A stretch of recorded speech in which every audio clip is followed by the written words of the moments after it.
Alright, YouTube, this is SSJ Future Gohan 62093 here again. Now I promised my last video I'd be back with a gameplay demonstration of Dragon Ball. Alright, I have my deck all shuffled, ready to go. I'm just gonna play, like, a round not against a deck, so, alright, I go first, first roll. Alright, in this game, you start off by drawing 6 cards for your hand. Oops, 4 for me. 5, 6. Okay. Oh, looks like I got a pretty good first hand so far with Vegeta in there.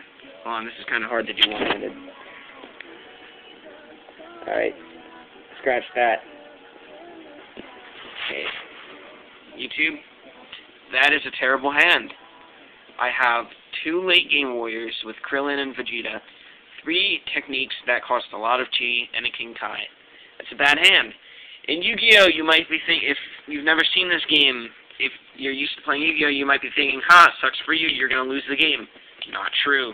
In Dragon Ball and Naruto, one rule that I really like about the game is you can mulligan, but you draw 1 less card instead. So I'm going to mulligan down to 5. And you can do this up to 2 times until you, like, draw 4 cards in your hand. And in fun tournaments, like, you couldn't do this at a World Martial Arts, which is the equivalent of, like, a national/regional level tournament for Dragon Ball. Again, terrible hand right there. You could, at my locals, we always used to do free mauls, which was, if, you know, neither you or your opponent like your hands, you can both maul, but go down to 6. And you can do that as long as you don't like your hands. But I'm going to play by the rules, and I'm going to go down to 4. Now this hand's a lot better. I have a turn 0, a turn 2, a turn 5, and a playable technique. That is good for early game. Okay, now, just to, like, let you get the full-on experience, I am going to draw to 6.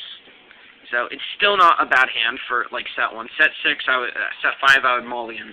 It's a terrible hand for, like, set 5 era. Okay, now, alright, I'm going first. You do not draw on your first turn. Now, I'm going to introduce to you the concept of chi, or ki. Some of you like to call it ki. I prefer chi because I believe that's how you say it. So, you can choose once per turn. You can only choose one of these. You can choose to charge the top card of your deck. Oh, there's a go. You can choose to charge the top card of your deck to your chi, which means you can't charge from your hand.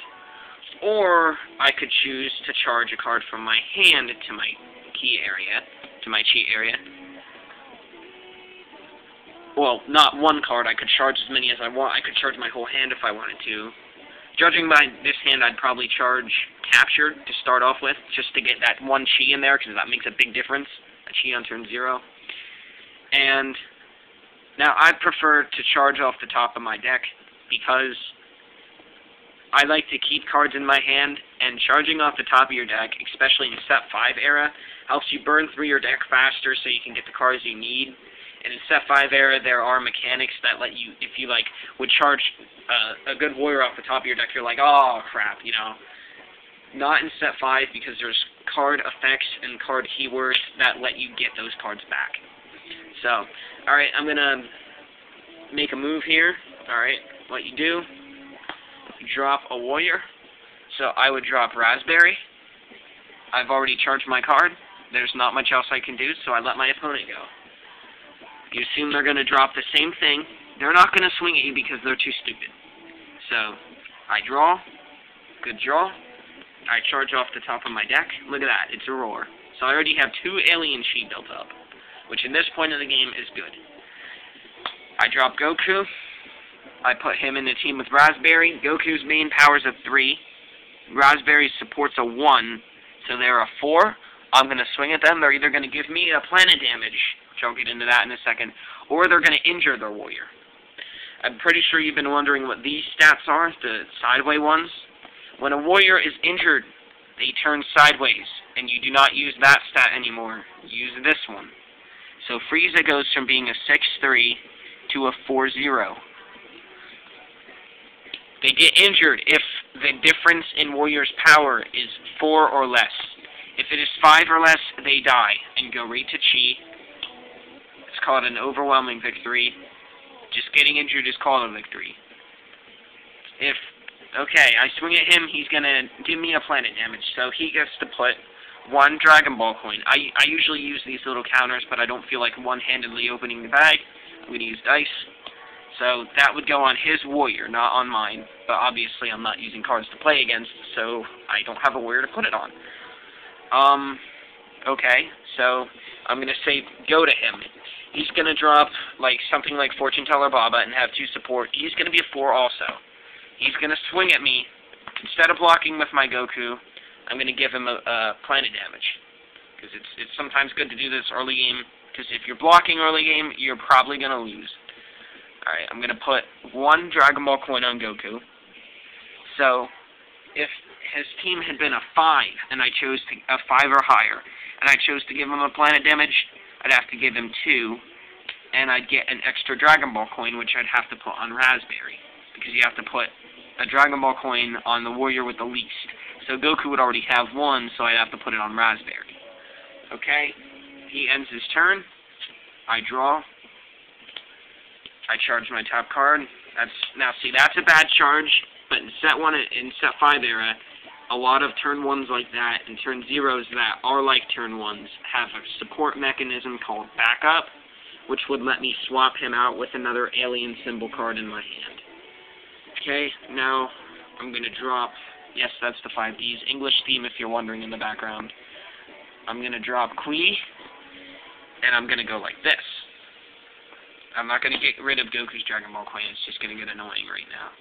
So, I put him in my team, put my coin back on top of Goku. Kui has 2 support, so that's 3 support, and Goku's already a 3, so that means he's a 6. I'm going to swing with that. Doesn't matter what they're going to do because I already have the advantage. If they go, they're going to probably drop another support warrior. They're going to be at a 5 or a 6. They're not going to swing at me because they're already injured. It's my turn. I draw. I'm going to charge off the top of my planet. This is why I do that.